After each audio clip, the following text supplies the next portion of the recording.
요 지도 그리는 건 좀 이따 그리시고요. 시간상 제가 요 밑에다가 이제 제가 말을 불러줄 테니까요. 한번 적어보세요. 네. 그렇게 이제 지도는 나중에 그리시고요.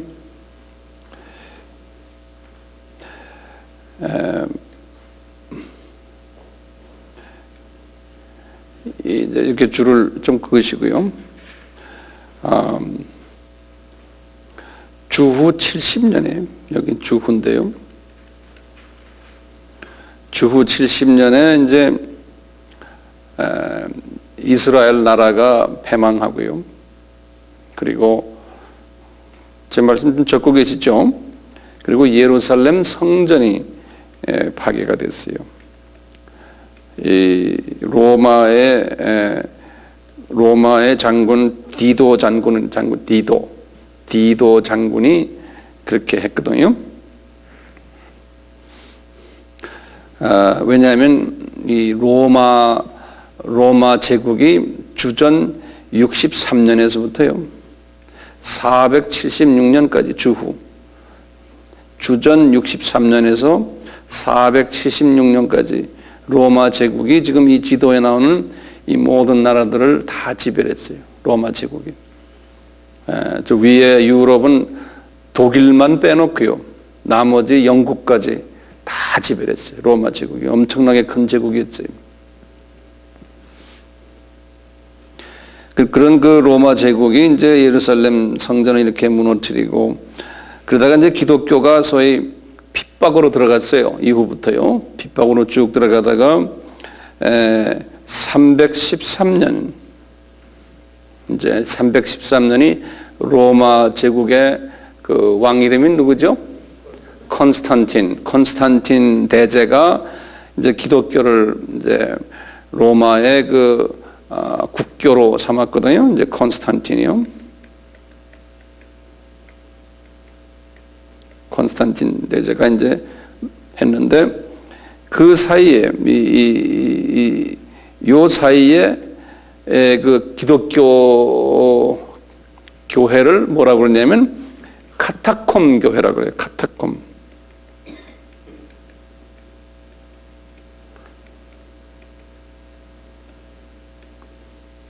이 카타콤 교회라고요. 이 카타콤이라는 것은 그 지하 무덤 공동묘지. 그 속에 들어가서 기독교인들이 크리스찬 삶을 살았어요. 숨어서 이제 핍박을 피해 가지고요.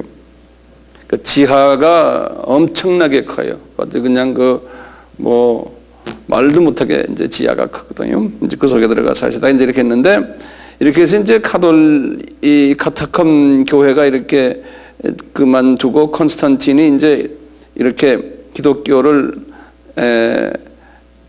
자기네 그 국교로 삼으면서요. 지금 이 지도의 이 전체 지역 전체가 다가 이게 로마 제국이거든요. 로마 제국이면서 이 로마 제국 안에 교회들이 아주 대표적인 교회가 5개가 있었어요. 그 대표적인 교회 5개가 지금 제가 여기다가 이제 그려놨는데요. 요 5개를 여기다 쓰시면 그러니까 번호를 매겨놓고 쓰세요. 본인이요. 여기에 알렉산드리아 교회라고 그래요. 그래서 여기다 번호 1번 해놓고 여기다가 딴 데다 써놓으세요. 알렉산드리아 교회. 그 지금의 애굽에 있는 대표적인 항구 도시거든요. 아주 유명한 교회. 이제 이 교회에서 신학자들도 많이 나오고요. 아주 초대 기독교의 아주 핵심 인물들이 여기서 많이 나왔어요. 알렉산드리아 교회. 지금은 이 알렉산드리아 교회가 애굽 콥틱 교회라고, 콥틱 정교회, 애굽의 정교회의 본부가 여기 있고요. 이 교회는 누가 개척을 했냐면은 마가가 교회를 개척. 마가. 그래서 이 마가 하면은 애굽 교회를 이야기해요. 이 콥틱. 그래서 이미 아주 그냥 유명한 인사 마가가 개척한 교회이기 때문에 이 로마 교회도 여기에 대해서 함부로 건드리질 못하는 거예요. 그런 그 역사 있는 교회거든요. 그 다음에 이제 지금 로마 이 제국 안에서 유명한 교회가 예루살렘 교회. 예루살렘 교회. 그리고는 요 위에 지금 시리아 쪽인데요. 여기가 유명한 안디옥 교회. 그래서 안디옥 교회. 네. 그 다음에 여기 지금 터키 지방인데요. 예전에는 여기가 지금은 이스탄불이라고 그러는데 예전에는 컨스탄티노플이라고 그래요. 이 컨스탄티노플 교회. 여기 이제 그리스 교회를 대표하는 센터예요. 컨스탄티노플 교회. 그 다음에 여기가 이제 로마 교회, 로마에 있는 교회. 이렇게 5 교회가, 각각 이 로마 제국 안에 있지만요, 이 5 교회가 독립성을 가지고 나름대로, 지배를 서로 받지 않으면서, 신앙생활을 했어요. 그래서 로마 교구, 컨스탄티노플 교구 그래요. 교회라 그러지 않고요. 왜냐하면 이분들이 영향권들이 있어서 주변에 안디옥 교구, 예루살렘 교구, 알렉산드리아 교구 이렇게 있어요. 여기에 교구장을 비숍이라고 해요. 비숍. 제일 높은 분을 비숍. 우리도 한국말로 하면 감독이라는 감독. 이렇게 있었어요. 신학적으로는 이 5 교회 중에서 아주 유명한 신학자들이 배출된 데가 안디옥 교구와 알렉산드리아 교구예요. 이 2 교구가 신학의 기초를 이루게 됐어요. 이렇게 하면서 이제 커지면서 나중에 이 로마 교구가 정치의 파워가 있기 때문에요.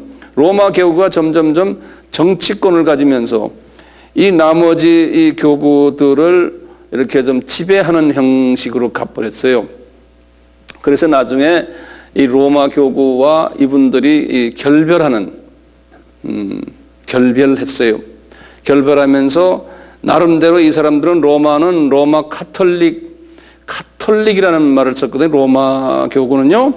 그 카톨릭이라는 뜻이 뭐냐면 우주적이다 그런 뜻이에요. 카톨릭이란 말이에요.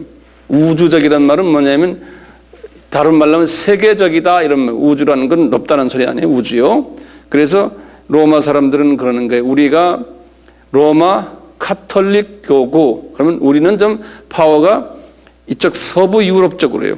이태리부터 시작을 해서 이 위로 스위스, 오스트리아, 그 다음에 불란서, 독일, 스페인, 포르투갈, 영국까지 막 지배하는 소위 서유럽이라고 그래요.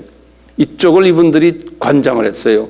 세력들을 이쪽에다 퍼뜨리고 여기에 반발한 그룹이 컨스탄티노플 그룹이에요. 다시 말하면 히랍 그룹들이에요. 히랍 그룹들이 이 사람들은 자기네 세력을 어디다 퍼뜨렸냐면 이 위로 올라가서 우크라이나, 그 다음에 위에 이제 마세도니아, 여기 우크라이나, 그 다음에 지금의 체코슬로바키아 쭉 올라가면서 러시아까지 올라간 거예요. 소위 동구라고 그러죠. 그래서 동방교회라 그런다고요. 이렇게 이분들은 펼치고 로마 카톨릭은 서방으로 퍼뜨리고 유럽이 이 2 분들 때문에 둘로 쫙 갈라져 버렸어요. 유럽이. 갈라지면서 갈라질 때 이분들이 몇 가지 신학 이론이 하나 있었어요. 차이점이. 이제 갈라진 이유가 언제 갈라졌냐면 1054년에 갈라졌거든요. 1054에. 그러니까 동서교회가 갈라졌다 그래요. 이제 1054년 유명한 해니까 요거 그냥 머릿속에 기억해 두세요. 갈라질 때 몇 가지 이유가 있었어요. 첫째는 뭐냐면 소위 이 교리적인 이유가 있었어요. 교리적인 이유가 뭐냐면요. 이때까지는 이 가톨릭 쪽에서는 성령님이 어디에서 반론하느냐에 가지고 이 모든 5 교구들이 다 동시에 동의하는 게 뭐냐면 성령님은 성부 하나님에서 발언해가지고 성부 하나님, 성자 하나님을 통해서 우리에게 오신다. 이런 성자 하나님을 통해서라는 이 학설인데요. 갑자기 이 그리스 사람들은 말이야 아니다. 성부 하나님의 유일한 소스다. 성자 하나님 통하지 않는다. 이렇게 막 신학 이론을 성령님의 발언에 대해서 다퉜어요. 그래가지고 아니다 해가지고 서로가 이제 싸우면은 그 신학 이것 때문에 갈라졌어요. 그것을 이제 필리오케라는 라틴 말로 쓰는데, 필리오케라는 말은 똑같이 성부를 통해서 성부를 발언해서 성자를 통해서 나온다라는 말이 필리오케라는 말이에요. 필리오케라는 말을 쓰는데, 이렇게 이제 했다. 그런데 아니다라는 그룹들이 있었는데, 거기서 그래서 이유가 하나 갈라지고, 두 번째는 뭐냐면 또 이분들이, 이 그리스 사람들이 로마 교황이 그분의 권위를 인정을 안 하는 거예요. 왜냐하면 로마 교황이 그 당시에 뭐라고 그랬냐면, 자기가 베드로 의자라고 있어요. 교황이 앉는 의자예요. 베드로 의자에 앉아서 이야기하면은 그것은 다 하나님의 말이다라고 막 그냥 말을 해버렸어요. 그러니까 나머지 교구들은 너희들과 우리와 다 이퀄인데, 예? 니네 로마에 있는 교구 니네들이 말이야 정치 세력이 좀 세다고 니네 교황이 한마디 한 거 우리가 다 들을 수 없다. 예? 그리고 너희들 안을 들여다보면 얼마나 안에 지금 부패했느냐. 그러니까 우리 못 듣겠다. 그런 거예요. 나머지 넷이. 그 중에 대표적으로 그리스 사람들이 아주 그냥 막 목에다 힘주고 덤벼드는 거예요. 이제 그런 과정 속에 있었어요. 그래서 두 번째가 정치적인 이유가. 그 다음에 이제 교리적인 이유, 정치적인 이유. 그 다음에 또 정치적인 이유가 하나 있었어요. 이 사람들이, 이 지금 히랍 사람들이 자기네의 파워를 동유럽에다가 막 퍼뜨리고 있거든요. 러시아까지 올라가서요. 그래서 러시아 정교가 생겼어요. 그러니까 러시아 정교가 이 히랍 정교의 그 하나의 가지로 뻗어나간 거예요. 그러니까 이제 그렇게 하니까 이쪽에 이태리 쪽에서 말이죠 화가 난 거예요. 그래서 할 수 없이 1054년에 갈라진 거예요. 그래서 유명한 그 사건이죠. 동서교회가 갈라지면서 유럽이 절반으로 딱 갈라져 버린 거예요. 동유럽과 서유럽이. 지금도 그 갈라진 것이 지금까지 영향이 있어요. 1000년이 지났는데도 지금까지도 이 동유럽은 옛 공산 나라들이 돼버렸고 소련의 지배하에 있고 이제 문화가 달라요. 이 기독교의 문화가 다르기 때문에요. 그러면서 이 나머지 이 네 교회가 말이죠. 전부 로마 가톨릭 편을 들지 않고는 전부 히랍 종교 편을 들어버렸어요. 그래서 이 필리오케 학설을 다 포기해버리고 성부에게서만 오신다라는 그것만 붙잡고 지금까지 그리고 가고 있는 거. 그 사람들이 교리가요. 예.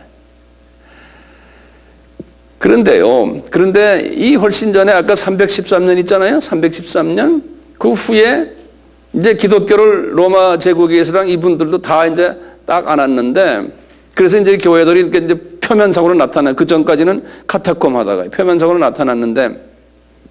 나타났을 때 주변에 이단 사건들이 자꾸 일어나는 이단들이에요. 다시 말하면 그 중에 이제 그 삼위일체를 부인하는 아리우스라는 사람이 있어요. 아리우스라고요. 아리우스 그래요. 이 아리우스라는 사람이 나타나가지고 그 삼위일체를 부인하면서 예수님이 사람이다. 성부 하나님만 하나님이고 예수님은 사람이고 성령님은 뭐 운행 안 하신다. 이런 식으로 나온 거예요. 지금 그 학설이 요새 그 여호와의 증인 같은 데나요. 또는 그 유니타리언 처치라고 그래서 유니타리언 교회라고 그래서 하버드 대학교 신학이 그 신학을 지금 갖고 있어요. 미국의 하버드 대학교 신학이. 네. 이런 그 사상이 팽배해져 가지고 이 5 교구가 모였어요. 모여가지고 회의를 했어요. 어디서 회의했냐면 여기 보면 여기 에베소라고 있어요. 에베소라고. 여기 에베소에서도 회의하고, 그 다음에 여기 또 이스탄불 바로 옆에 있는 칼케톤이라고 있어요. 칼케톤에서도 회의하면서 삼위일체론을 만들었어요. 그래서 우리가 지금 삼위일체론 이야기하잖아요. 그게 그때 나온 거예요. 그리고는 뭘 만들었냐면 사도신경을 만들었어요. 우리가 매 주일마다 읽는 사도신경 있죠? 이게 이때 만들어진 거예요. 예. 약 한 400년 전후로 해서요. 예. 그 사도신경을 만들어가지고 이 5교회들이 그걸 삼위일체로 뚱뚱 뭉치고 사도신경으로 똘똘 뭉쳤어요. 그래가지고 이단을 이제 배격한 거예요. 그것이 지금까지 계속 이어오는데요. 이어오는데 아까 보면 성령님이 어디에서 오시느냐, 거기에서 차이가 생긴 거예요. 그 다음에 또 뭐가 또 하나 있었냐면요. 이 지역이 이제 카타콤에서 탁 벗어나서 이제 정식 교회 형태로 나타나니까요. 이 로마 제국이 다 바벨론 종교인거예요. 로마 제국이. 그래서 제가 전에도 말씀했지만 마리아와 예수님의 그 베이비 예수님의 모습이 나타나는 이야기는 제가 전에 했잖아요. 그런 식으로 마리아 숭상하는 사건이 이제 나타나기 시작한 거예요. 예. 그래서 이제 마리아 숭상에 관한 이야기를 자기네가 숭상이라면 좀 이상하지만 마리아가 이제 등급을 하면서 말이죠. 예수님이 아기 모습을 하면서 한 그 모양이 로마 가톨릭만이 아니에요. 이 5교회가 그걸 다 인정한 거예요. 그래서 이 5교회들이요. 소위 말하면 그 오리지널 정교회들이죠. 그걸 오토닥스 처치라고 그러거든요. 요 네 교회를 오리엔털 오토닥스 처치라고 그래요. 요 로마 가톨릭을 빼놓고요. 이제 요 분들도 전부 똑같이 마리아의 그 학설을 똑같이 가지고 있고 다 가지고 있다가 나중에 이제 갈라졌잖아요. 1054년에 갈라진 후에도 똑같이 그 성령의 어디서 오느냐 그것만 다르죠. 나머지는 예배 방식이고 뭐고 다 같은 거예요. 예. 마리아 순상하는 것까지. 또 뭐였었냐면요. 이분들이 뭐 초창기 이야기입니다. 초창기 313년 이후에요. 교리를 만들면서 전에 우리 그 이야기했죠. 성인 숭배하는 사상. 그 다음에 그 성인들의 옷이나 뭐 이런 모든 것들, 그분들의 신발이니 그분들의 지팡이니 이런 것도 성스럽게 생각하고 거기다 놓고 기도하는 거.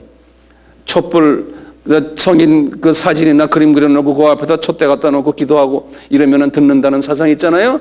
이런 것들이 이 5교구들이 다 공통적으로 같이 했던 것들이. 그러다 이제 갈라졌잖아요. 갈라진 후에도 로마 가톨릭은 로마 가톨릭대로 그냥 갔고 나머지들도 똑같은 형태로 간 거예요. 그래서 오늘날 이 교회들 가보세요. 똑같아요. 로마 가톨릭이나. 그렇죠? 이분들이 로마 가톨릭에서 배운 게 아니에요. 시작을 그렇게 한 거예요. 시작을. 그래서 러시아 정교를 가봐도 똑같이 마리아 상 있고 예수, 애기 예수 있고 성인들 사진 있고 다 있고 똑같아요. 한 가지 차이 있다면 이제는 최고의 자기네 교황이 자기네 스스로의 조금만 교황. 근데 이 사람들이 가면서 점점 세력이 줄어들어 가지고요. 이제는 로마 가톨릭만 확 퍼져버렸고. 왜냐하면 이 서유럽이 말이죠. 종교 이 서유럽이 이 경제적인 파워가 생기면서 말이에요.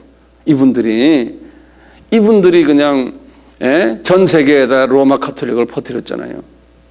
그러다 보니까 상대적으로 나머지 조그만 사람들은 그냥 아주 조그맣게 돼버린 거예요. 여기까지 뭐 간단하게 제가 말씀드렸는데요. 제가 이런 말을 왜 하냐면요. 이런 과정 속에서요. 이제 가톨릭이 들어왔잖아요. 이슬람이 들어왔잖아요. 이슬람이 딱 들어와가지고 이슬람이 요즘 사우디아라비아 메카에서부터 시작해가지고요. 이슬람이 여기 지금 보시면 모하메시 언제 태어났죠? 570년이죠. 그리고는 언제 이분이 세상 떠났죠? 632년이죠. 570에서 630일.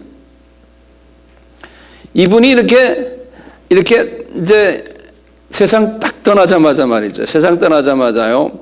이분의 그 후손들이, 다시 말하면 믿음의 후손들이 이제 퍼지기 시작했어요. 자기 종교를 가지고 말이죠. 퍼지기 시작했는데 그냥 한 100년 사이예요. 100년 사이예요. 지금 여기에 지금 5대 교구, 최소한 이 4대 교구는 다 먹어버렸어요. 여기 지금 콘스탄티노플부터 시작을 했어요. 안디옥, 예루살렘, 알렉산드리아, 이 이슬람이 말이죠. 100년 안에요. 이걸 다 먹어버렸어요. 그래서 하루아침에 기독교의 그 나라들이 말이죠. 이슬람 나라로 그냥 변해버린 거예요. 하루아침에. 하루아침이란 100년이라는 거 하루아침을 내가 얘기해요. 예. 그렇게 변해버린 그것이요.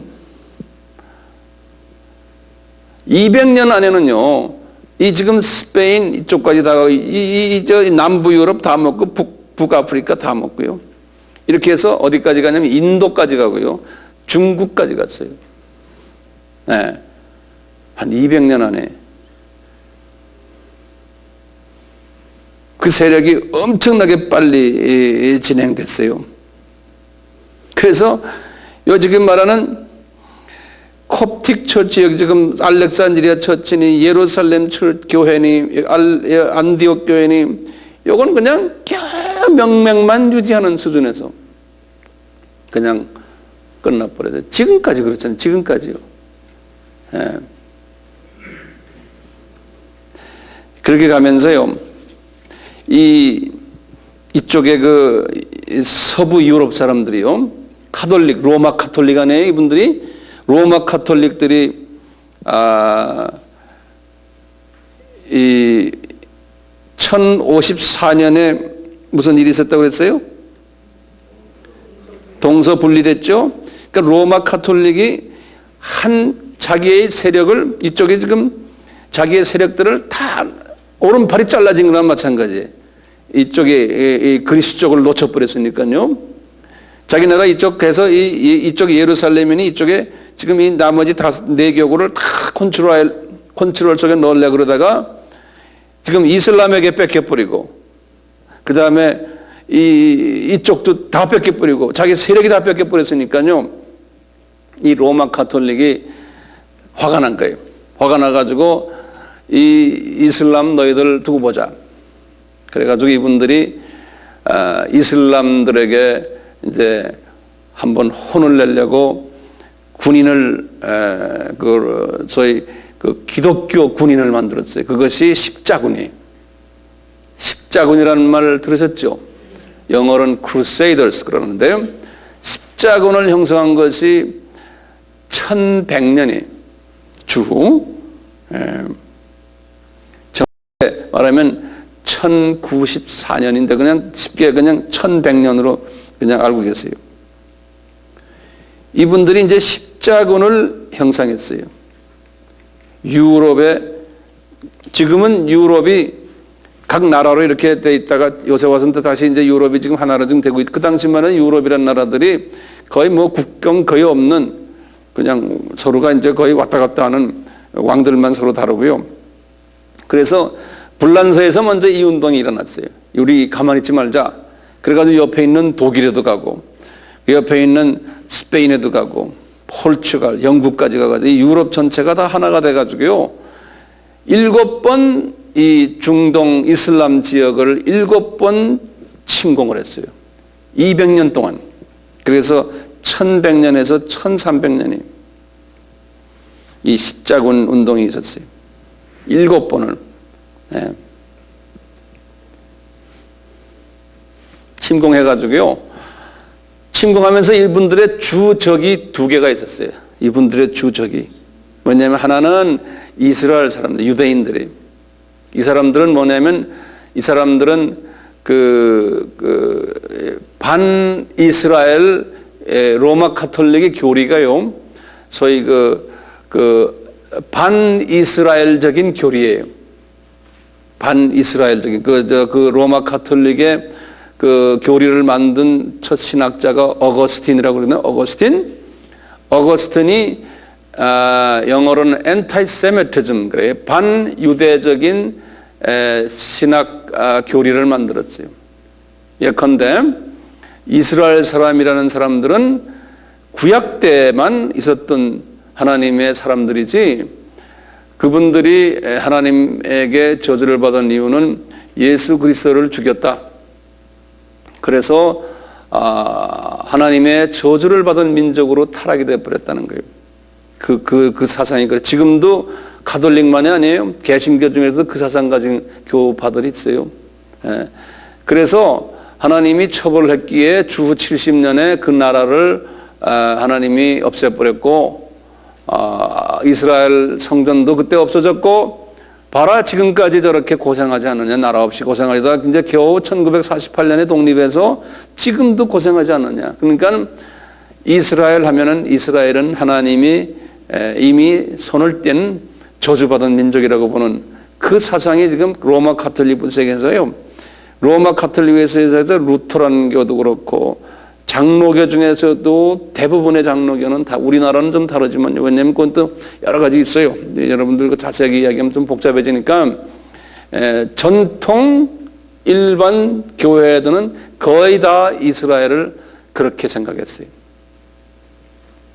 그래서 알다시피 나중에 그 나치의 독일이 루터 교회 아닙니까? 루터교도 어떻게 했어요? 유대인들 600만 명이나 죽였잖아요. 그걸 죽일 때 가장 영향력이 있는 로마 가톨릭이 그냥 묵과를 해줬어요. 로마 가톨릭이 죽여라. 이런 식으로 묵과를 해줬어요. 이런 모든 소위 거룩한 기독교인들의 정치 이야기들은 끝이 없어요. 이제 이런 안을 들여다보면요. 자, 이렇게 이분들이 그런 사상을 가졌기 때문에요. 예수님을 속된 말로 하면 이스라엘 사람들 저놈들 혼내줘야 된다. 그리고 그 당시에 이미 이분들이 유럽을 각 나라에 이제 스페인의 유대인들이 많이 살았거든요. 그 다음에 이탈리 쪽이니, 그 다음에 뭐 그리스 쪽은 많지 않지만 불란서 쪽에 많이 살았고, 여기 올라가다가 이제 독일 쪽, 그 다음에 영국 쪽에 많이 살았어요, 유대인들이. 그 유대인들이 가가지고 우리 여기 중국 사람들처럼요, 유대촌 만들어가지고 귀금속 장사는 그 사람들이 다 하고, 금은빵, 다이아몬드, 그리고 하여튼 돈 버는, 그 다음에 전당포. 우리나라도 그렇잖아요. 돈 좀 갖고 있는 사람은 금은빵 하는 사람 아니면 전당포, 돈놀이 하는 사람들. 다들 돈 버는 하는 장사를 이 사람들이 그냥 유럽 전체를 그냥 깔았어요. 그래서 실제로 돈들은 이 사람들이 다 들고 있는 거예요. 그리고 교육 수준이 높고, 그러니까 말이죠. 돈을 벌어가지고 돈을 자기네 사회를 위해서 쓰질 않는 거예요. 지네끼리만 끼고 있고, 우리나라의 중국 사람들이나 똑같은 거예요. 그래서 유대인들에 대한 그냥 사람들이 유대인 하면은 그냥 씹어 먹으려고 그래요. 미워서요. 지네끼리만 똘똘 뭉쳐 있고, 돈은 지네끼리 끼고 있고, 그냥 하여튼 있잖아요. 그런 거 알죠? 이런 식의 사람들이. 그러니까 싫어하는 거예요. 거기다 또 예수님까지도 죽인 사람들 말이야. 그러니까 하나같이. 그럴수록 유대인들은 더 똘똘 뭉치는 거예요. 그리고 유대인들은요, 한 사람은 예외 없어요. 똑똑해요, 모두요. 똑똑해도요, 우리가 똑똑하다는 걸 생각하면 똑똑한데 밥맛 없이 똑똑한 사람 있죠. 이게, 자기 거를 남한테 안 주고 저 사람 돈만 뺏어가려고 하는 사람 있죠. 그리고 무슨 장사를 해도 협상을 해도요, 그냥 죽으라고 일전도 양보 안 하는 그런 사람 가끔 우리도 있죠. 우리나라 사람 중에서도요. 딱 그런 사람 다가 유대인이라고 생각하시면 돼요. 담배를 피워도요, 지가 담배 안 사요. 꼭 남이 담배 피우는 걸 보고, 야, 한 가지만 좀 줄래? 그래서 남의 담배 걸 피는 거예요. 이놈은 백만장자인데도 지가 하는 남의 거 뺏어서 피는, 백만장자인데도 그런 짓 하는 사람이 유대인이에요. 그 상상됩니까? 저 미국이나 이제 카나다 쪽에 말이에요. 한국 사람들이 가게들 많이 하잖아요. 제가 이제 가게하면 가게의 그 플라자, 샵센 플라자의 주인은 유대인들이 많아요. 그러니까 돈 많은 놈들이죠. 우리는 구멍가게, 그중에 가게가 한 몇십 개 있는데도 구멍가게 한국 사람이 하는 담배도 팔고 하잖아요. 그래요. 한번 내가 기억나는데 그 가게에 내가 이렇게 놀러 갔는데 그런 거예요.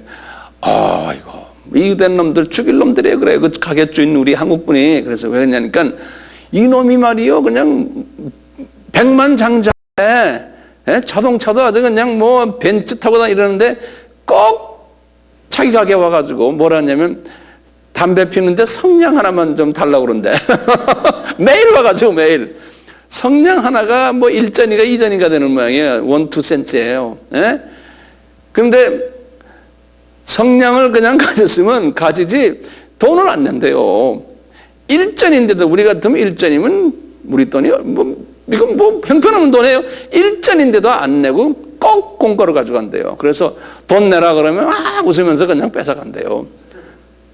그게 유대인이에요. 우리 상상을 초월해요. 그 사람들. 그러니까 정말 우리나라 말로 하면 밥맛 없는 사람들이에요. 그러면 자기 건 챙길 건 엄청나게 챙겨요. 말도 못하게 챙겨요. 그 유대인, 저는 북미에 살면서 유대인 동네에서 이제 유대인들하고 같이 지냈는데요. 우리 아이들도 유대인 학교에 유대인들 우리 학생 아이가 한 20명 반에 있으면 그런 18명이 유대인이에요. 그다음에 이제 우리 아이면 한국아이 하나 있고 뭐 무슨 딴 나라에 하나 있고. 그러니까 완전히 유대인 팀에서 살아. 유대인 팀에서 우리 아이들이 그렇게 자라났거든요. 그러니까 그 학교의 선생들은요, 일반 백인계 선생들은요, 그냥 학을 떼요. 왜냐하면 유대인 학부형들이 어떻게 극성들인지. 조금만 선생이 자기 아이에게 좀 잘못하면 우리 그 극성 엄마들 치맛바락 있죠? 그건 저리 가라예요. 우리나라 치맛자락이라고 그래요? 그건 치맛바락. 그건 저리 가요. 말도 못해요. 선생을 달달달달 볶아요. 그런 게 있어요. 그런 유대인, 그런데요. 그러니까 갈치 안 받겠어요. 그러니까 이제 십자군들이 내려오면서요, 유대인들을 다 죽였어요. 이 유럽에서 지금 내려오면서요. 유대촌만 들어가 다 죽여버렸어요. 그러니까 그 후부터 로마 카톨릭하고 유대는 사이가 나빠요. 이스라엘 나라하고 유대 공동체하고는 로마 카톨릭하면 그때부터 그러니까 1000년 된 거예요. 그 관계가 나빠진 거는요. 그 다음에 7번씩 쳐들어오면서 이 아랍 사람들을 또 다 그냥 혼을 냈거든요. 그래서 이 아랍 사람들은 로마 카톨릭 하면 이 사람들 생각하는 건 로마 카톨릭밖에 그 당시엔 기독교가 없었으니까요. 종교교회가 그러고 한 500년 후에 생겨났으니까 1517년에 일어났으니까요. 기독교 하면 그냥 학을 떼는 거예요.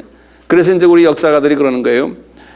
이 로마 유대인들을 복음화시키기 힘든 이유가 십자군 전쟁 때문이다. 이런 이야기를 해요. 그 다음에 두 번째는 이 아랍 사람들을 복음화시키지 못하는 이유가 십자군 전쟁 때문이다. 그런다고요. 그만큼 이 십자군 전쟁이 200년 동안에 이 두 그룹들을 상처를 많이 줬어요. 지나고 나면 다 하나님의 뜻이겠지만요. 네.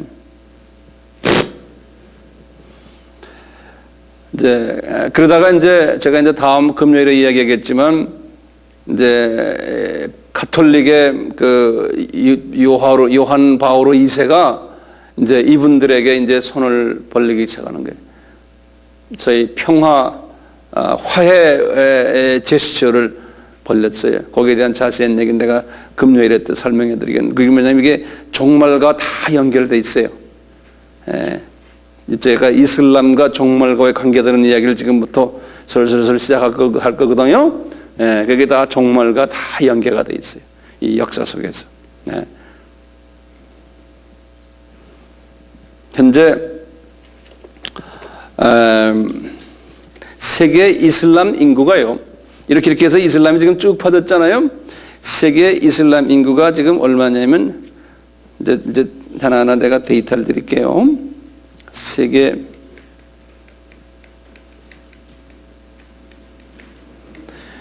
이슬람 인구가 지금 10억이거든요. 10억. 세계 인구가 얼마입니까? 60억이었다가요. 2000년 서기 2000년까지는 60억이었는데 지금 65억이 됐어요. 금방금방 늘어나요. 지금 세계 인구가요. 지금 65억이 됐어요. 유엔에서 발표한 걸 보면요. 이슬람 인구가 지금 10억인데요. 그 중에 지금 이슬람의 아랍이요. 아랍 인구가 얼마냐면요. 아랍 인구가 2억이에요. 그러니까 다 이슬람이죠. 2억이죠.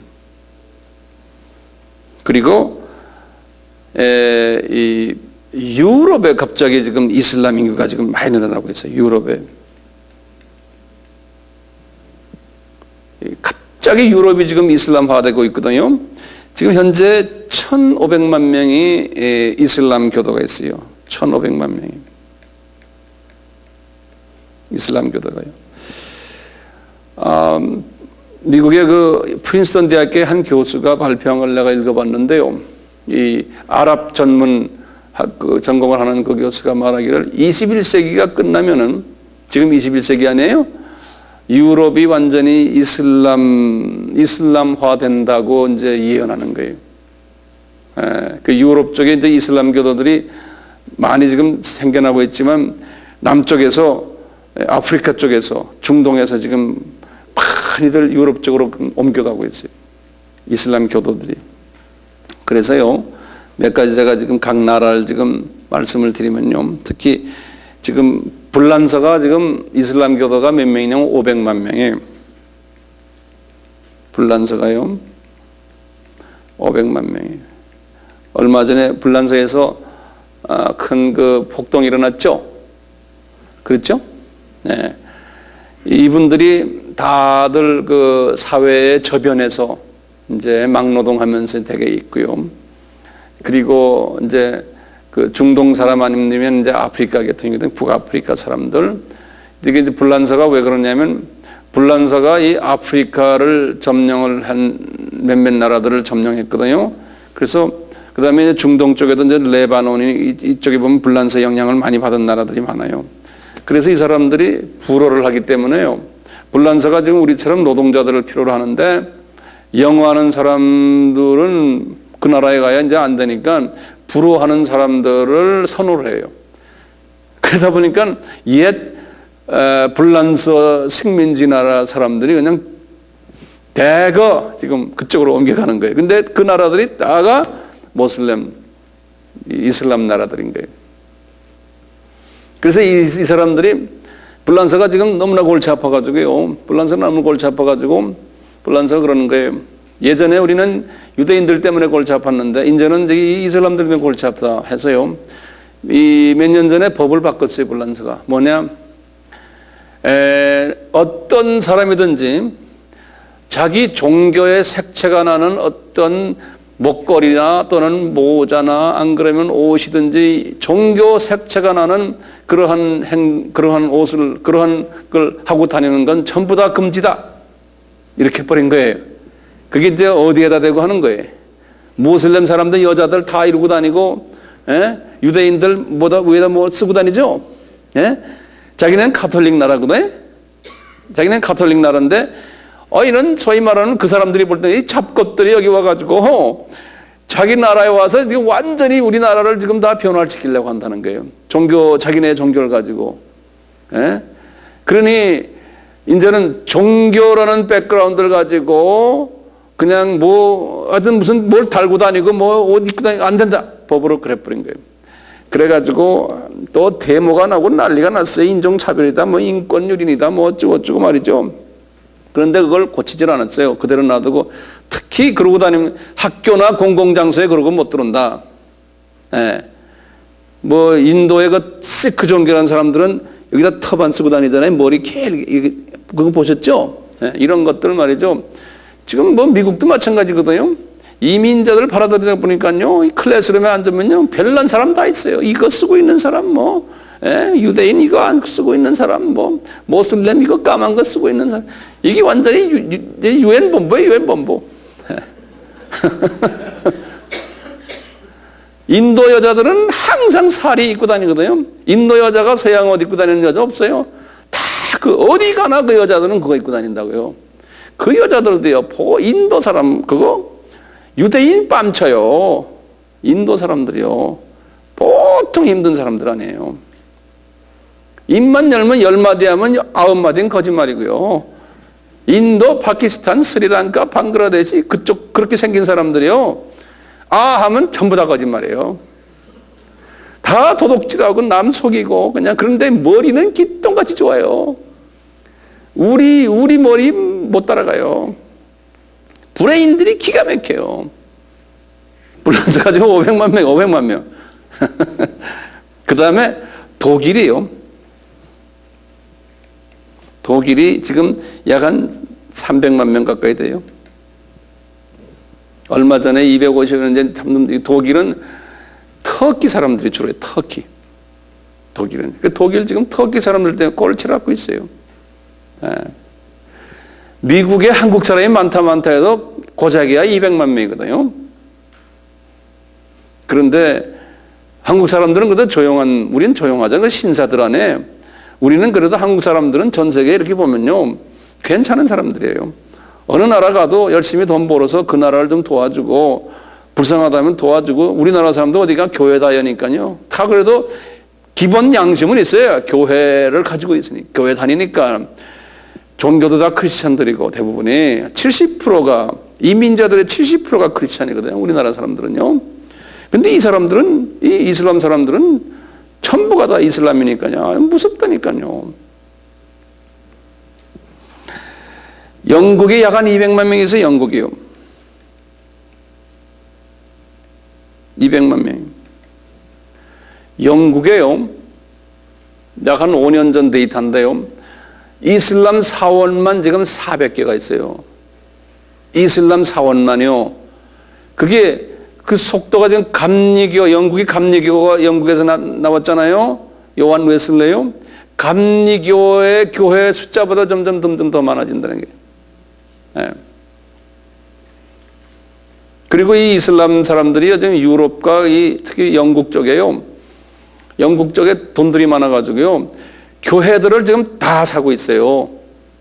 그래서 전통적인 유명한 교회들이 다 이슬람으로 넘어가고 있어요. 왜냐면 건물 유지가 안 되니까요.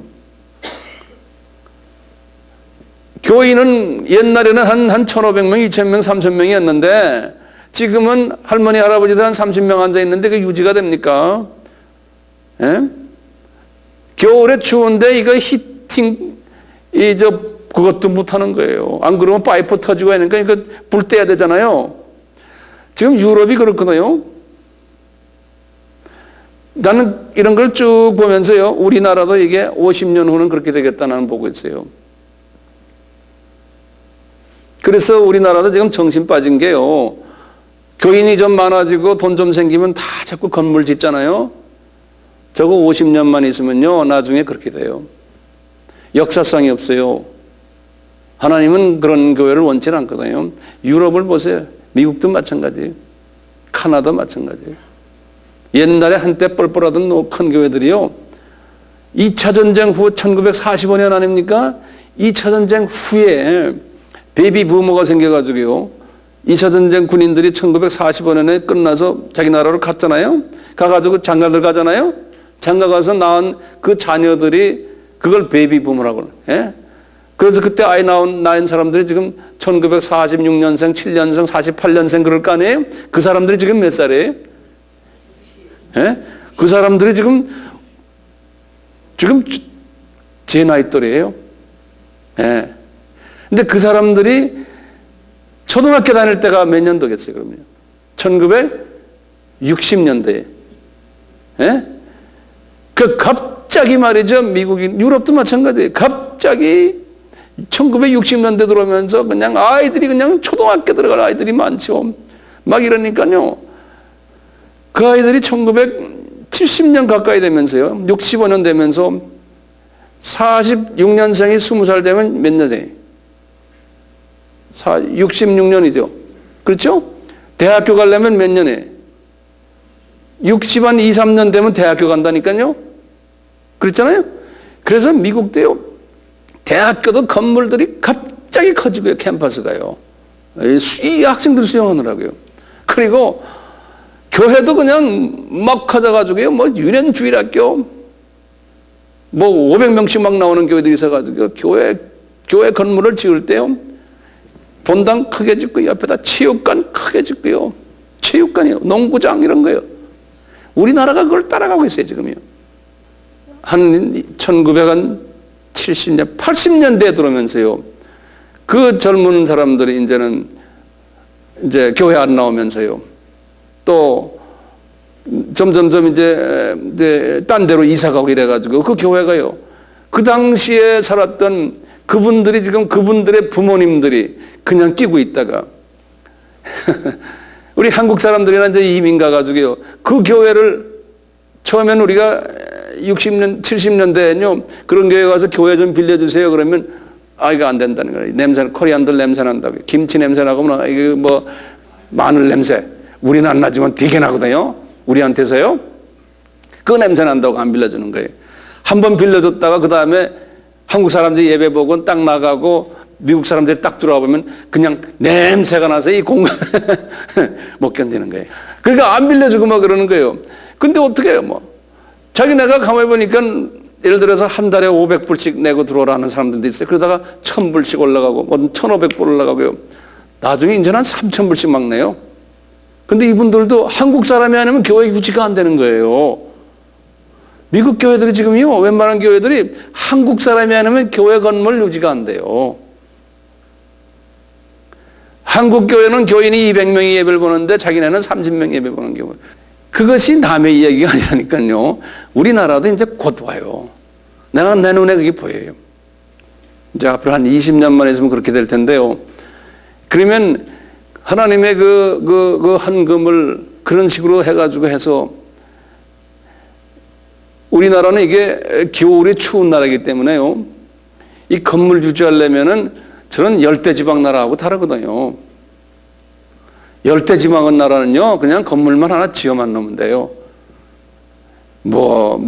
더우면 더운 대로 그냥 앉아 있는 거예요. 네? 선풍기 좀 틀어놓고.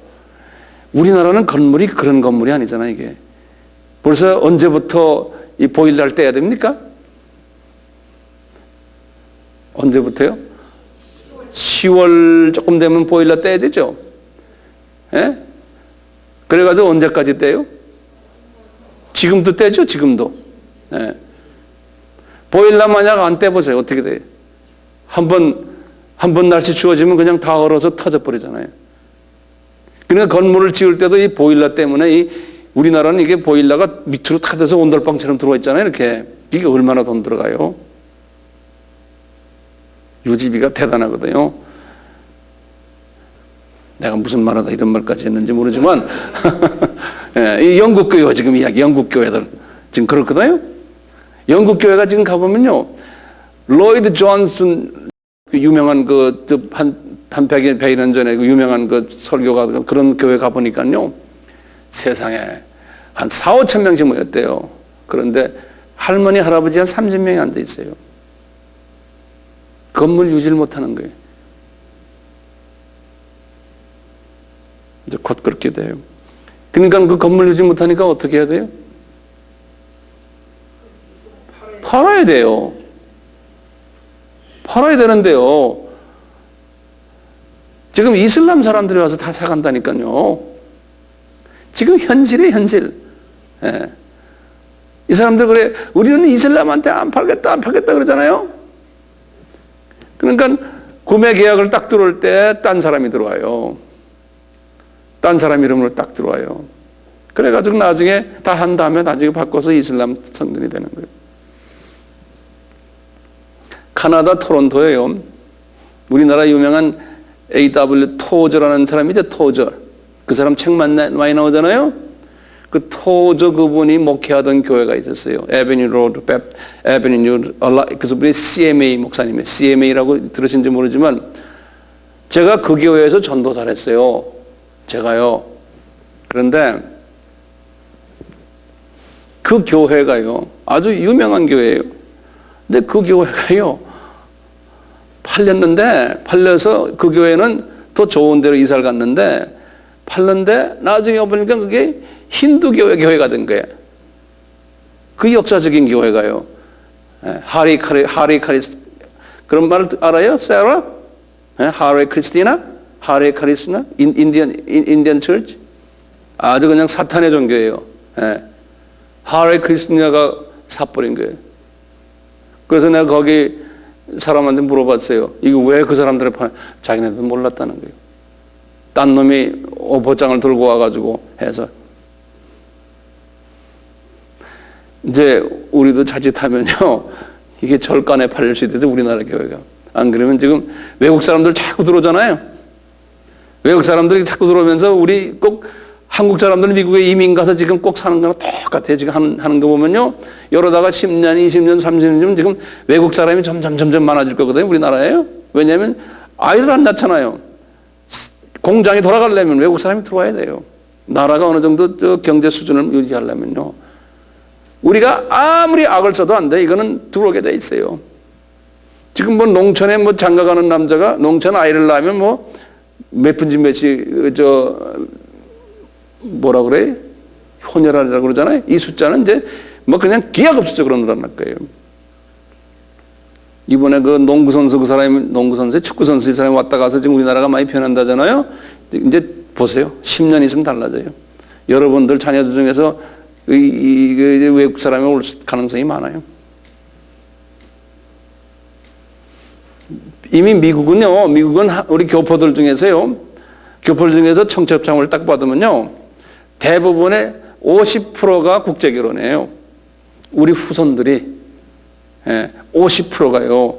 대부분의 여자아이들은 대개 보면 10명이면 여자아이는 한국 여자아이들이요. 한 7명 정도는 국제 결혼이에요. 한국 남자가 아닌 남자가 결혼해요. 미국에 있는 일본 사람들은 이미 다 그렇게 돼버렸어요. 우리보다 한 100년이 앞서거든요.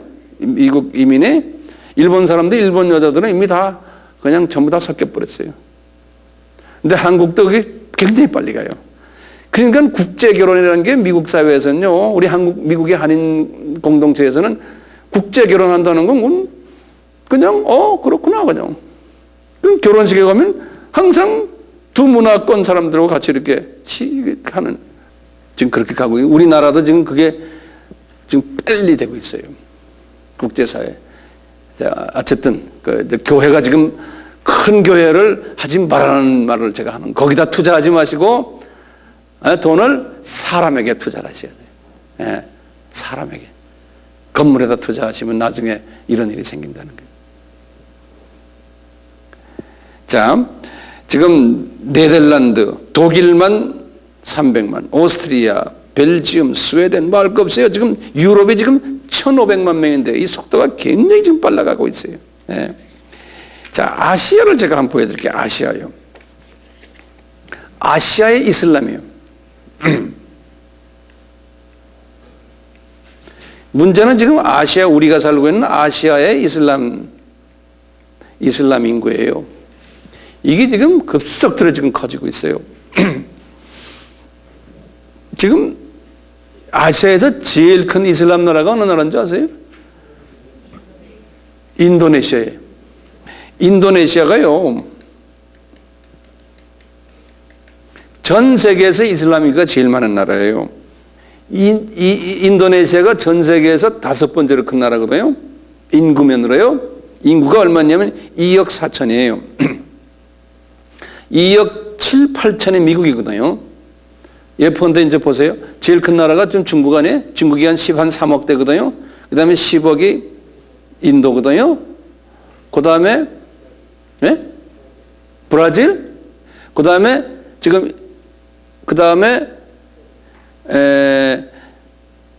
미국이 2억 한 9천 정도 돼요.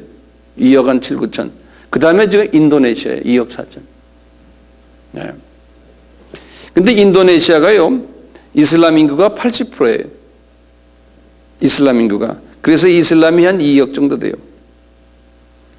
한 80%가요. 대단한 거죠. 제일 많거든요. 근데 이슬람은, 이 나라는요, 기독교도 많아요. 인도네시아가 기독교가 16%예요. 굉장히 기독교화된 나라예요. 인도네시아가. 그러니까 인구가 약 한 4천만 명 정도가 기독교인이에요. 그럼 우리가 1,000만 명이니까 우리보다 한 4배가 더 많아요. 기독교인이. 예. 그 다음에 중국을 보시면요. 중국이 지금 13억 인구 중에서 이슬람 인구가 2%예요. 그러니까 한 2,500만 명이 돼요. 그것만 해도 상당한 거죠. 우리 남한 인구가 약 한 5천 정도 되니까 우리 남한 인구의 절반 정도가 중국에 아직도 이슬람 인구가 있어요. 중국은 지금 이슬람 인구가 그 정도 되고요. 13억 중에서. 말레이시아가 2,500만 명인데 이슬람 인구가 60%예요. 필리핀도 약 한 8천만 명 인구 중에서요. 5%가 이슬람이.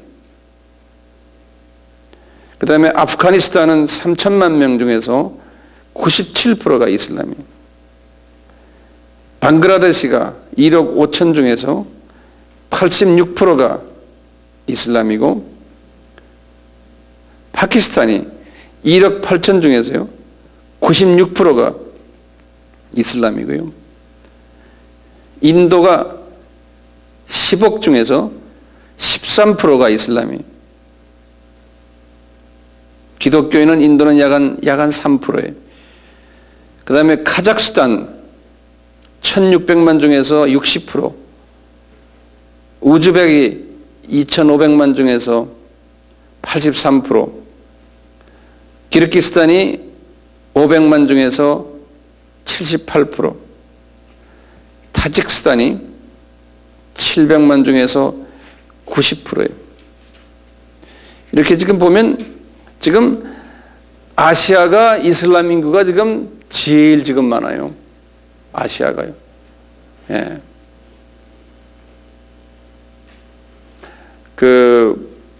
제가 다음 시간에도 말씀드릴 기회가 있겠지만, 중동 이슬람은요, 알고 보면요, 처음 600년 동안은 복음을 받았거든요. 중동 사람들은요. 그러니까 거기 사람들은 우리가 소위 칼빈주의에 하면은 제한된 하나님이 선정된 이미 사람들이 있었다 그러면 처음 600년 동안에는 이미 미리 하나님이 하나님의 자녀들을 중동에서 다 모아놓지 않았나 보고 있는 거예요. 그러니까 중동 사람들은 하나님의 자녀들 될 만한 사람들은 미리 처음 600년 동안 하나님이 다 거둬들였다. 어느 정도는 그렇게 이제 볼 수 있죠. 그렇죠? 문제는 뭐냐면 이 아시아 쪽이에요. 북아프리카도 복음이 600년 동안 들어갔었거든요. 처음에. 아시아 쪽은 전혀 복음이 안 들어왔기 때문에 아시아에 있는 이 모슬렘들은 복음을 받을 기회가 전혀 없었다는 거예요. 그리고 한 번도 크리스찬이 되질 않았기 때문에요. 그 사람들은 자기네 선조들도요. 그러니까 이제 우리가 이제 이 마지막 때의 선교의 주 방향이 아시아에 있는 모슬렘 선교하면 아시아 쪽에다가 우리가 가져야 된다는 거예요. 이제 그런 생각을 하게 돼요. 이제 금요일에 계속하겠습니다. 오늘은 여기서 끝내고요.